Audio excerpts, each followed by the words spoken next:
semuanya dalam keadaan sehat. Salam sejahtera buat kita semua dan salam kompeten. Saya Jovita Ruspati, biasa dipanggil Kak Jo.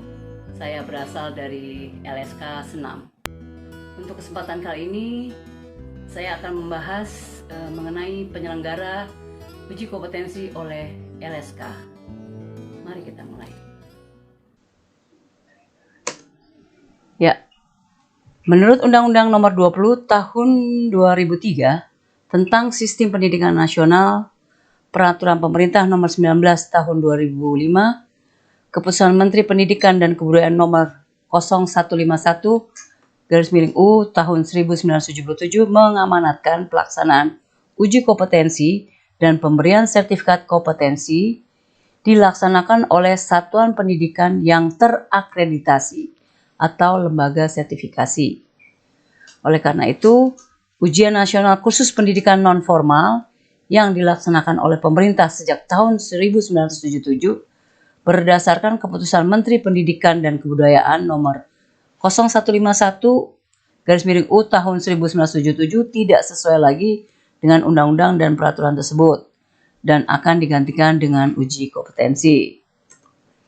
Untuk membentuk lembaga sertifikasi kompetensi sebagaimana diamanatkan dalam Undang-Undang Nomor 20 Tahun 2003, Peraturan Pemerintah Nomor 19 Tahun 2005, dan Peraturan Menteri Pendidikan Nasional Nomor 70 Tahun 2008, maka perlu disusun pedoman pembentukan lembaga sertifikasi kompetensi yang dapat dijadikan acuan oleh organisasi atau asosiasi profesi. Dan mungkin LSK di Indonesia sekarang sudah mempunyai pedoman tersebut.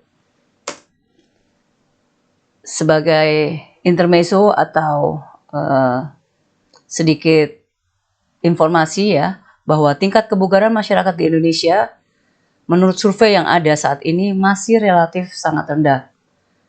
Dan ini berdampak relevan dengan kesehatan masyarakat.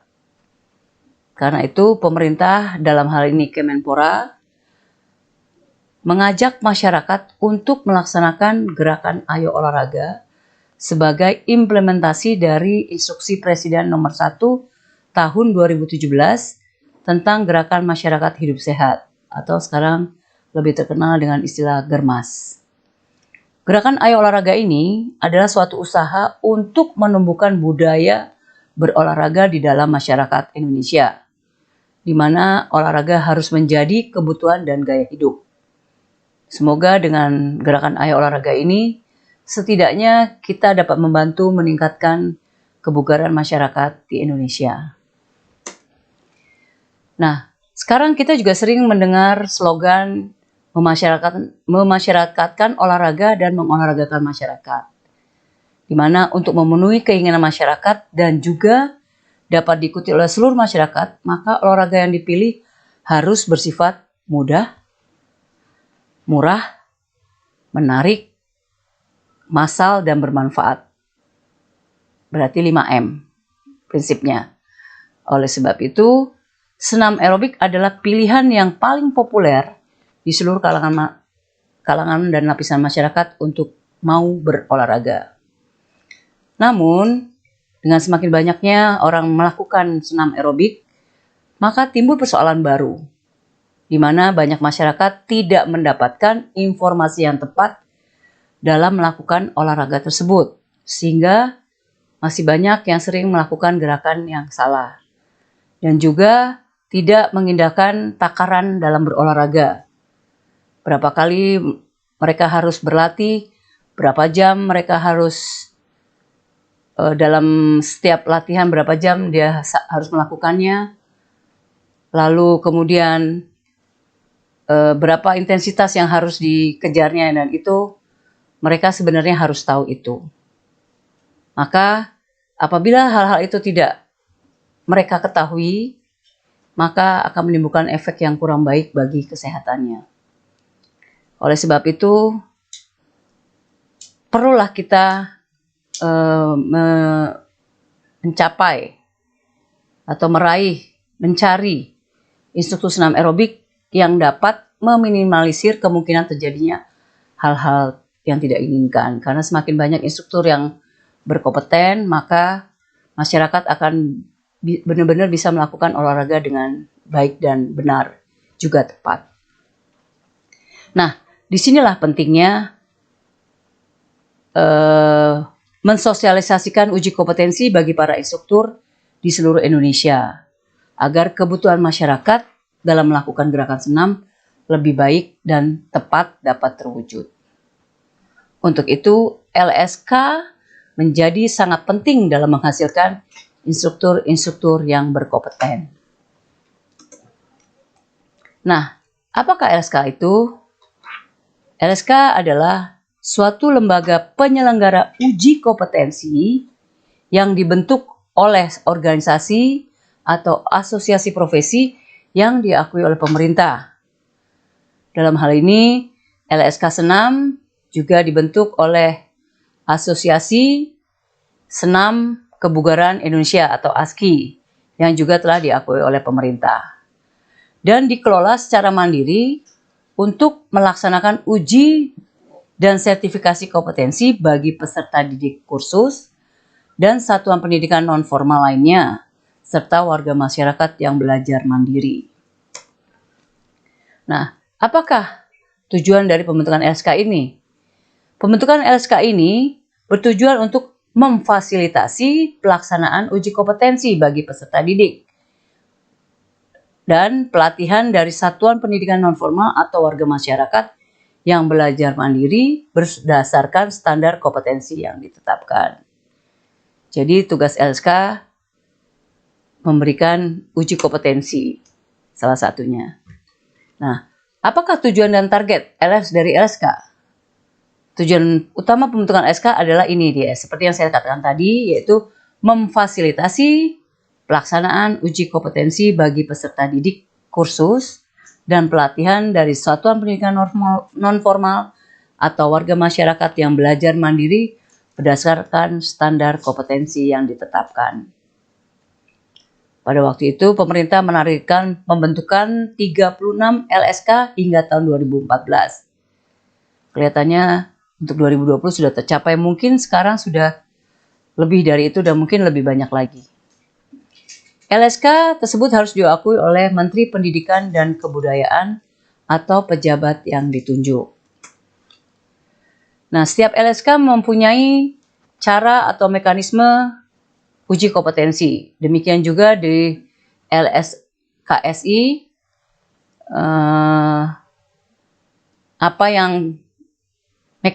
mekanisme yang kami jalankan juga sudah sesuai dengan apa yang seharusnya kita laksanakan. Yaitu pertama, peserta didik kursus atau warga masyarakat yang belajar mandiri mendaftarkan diri ke TUK atau tempat uji kompetensi. Kemudian yang kedua, TUK mendaftarkan peserta uji kompetensi ke lembaga sertifikasi kompetensi. Kemudian, lembaga sertifikasi kompetensi menugaskan penguji untuk melakukan uji kompetensi di tempat unjuk kerja atau TUK. Yang keempat, penguji melakukan pengujian kepada peserta uji kompetensi.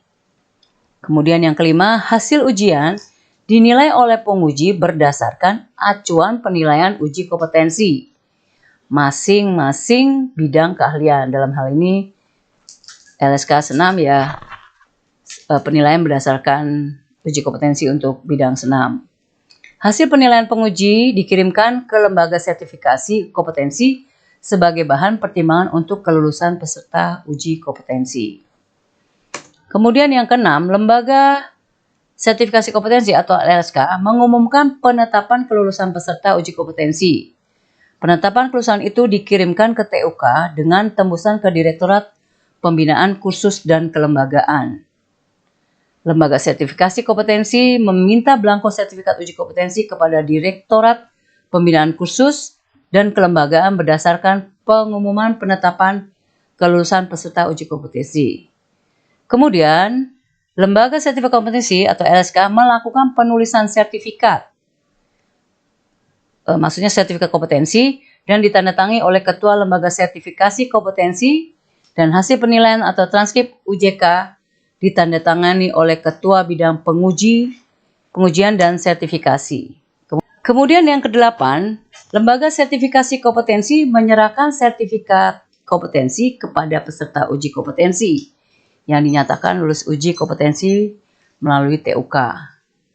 Kesembilan, Direktorat Pembinaan Kursus dan Kelembagaan melakukan supervisi, monitoring, dan evaluasi pelaksanaan uji kompetensi di TUK. Kesepuluh, Dinas Pendidikan Provinsi dan Kabupaten Kota atau Kota melakukan supervisi dan monitoring pelaksanaan uji kompetensi di TUK. Dan yang terakhir, ke-11, Direktorat Pembinaan Kursus dan Kelembagaan mengirimkan belangko sertifikasi kompetensi kepada lembaga sertifikasi kompetensi. Dan semua yang mekanisme tersebut telah dijalani oleh LSKSI dengan baik dan lancar selama ini. Dan kemudian ada beberapa ide kami atau saya untuk penyelenggara uji kompetensi oleh LSK, yaitu TUK senam yang ada di Indonesia saat ini masih sangat minim jumlahnya. Kurang lebih baru 12 TUK yang ada di Indonesia dan berkedudukan di provinsi. Dan untuk wilayah-wilayah Indonesia Timur belum ada sama sekali. Jadi kami mengharapkan kiranya LSK bisa lebih banyak mensosialisasikan LSK atau uji kompetensi ini untuk menambah jumlah TUK agar semakin banyak masyarakat Indonesia dapat melaksanakan uji kompetensi, karena semakin banyak memudahkan masyarakat tuh, mulai dari transportasi bisa lebih murah, lebih dekat ke tempat TUK-nya, tidak membuang-buang banyak waktu dengan pergi keluar kota, kira-kira seperti itulah ya. Kemudian kami juga menghimbau agar LSK perlu lebih gencar lagi mensosialisasikan pentingnya uji kompetensi di tengah masyarakat melalui sosial media maupun media cetak.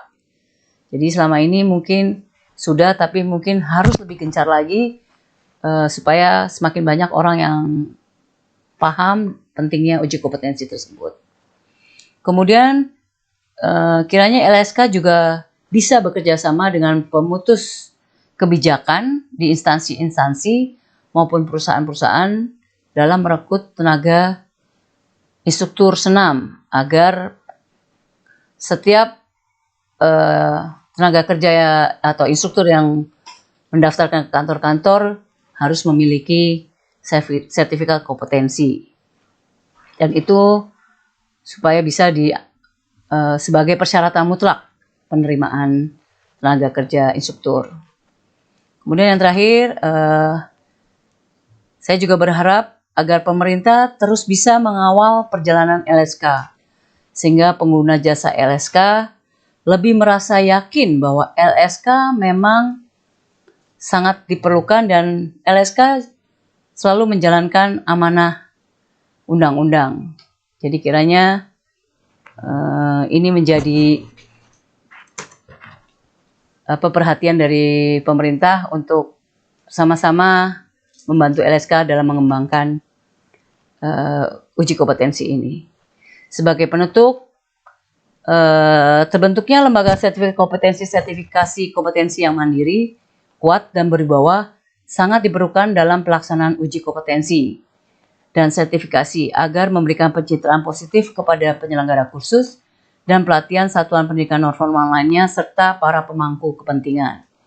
Oleh karena itu, penguatan kelembagaan dan kapasitas pengelolaan lembaga sertifikasi kompetensi menjadi bagian yang tak terpisahkan untuk menghasilkan lembaga sertifikasi kompetensi yang mandiri, kuat, dan berwibawa. Semoga lembaga sertifikasi kompetensi senam Indonesia dapat semakin berjalan dengan baik sehingga terciptalah lembaga sertifikasi kompetensi yang mandiri sesuai dengan perkembangan kebutuhan kompetensi dan organisasi ataupun asosiasi profesi. Nah, sebagai kenang-kenangan dari saya, mari kita tepuk semangat. Tepuk semangat.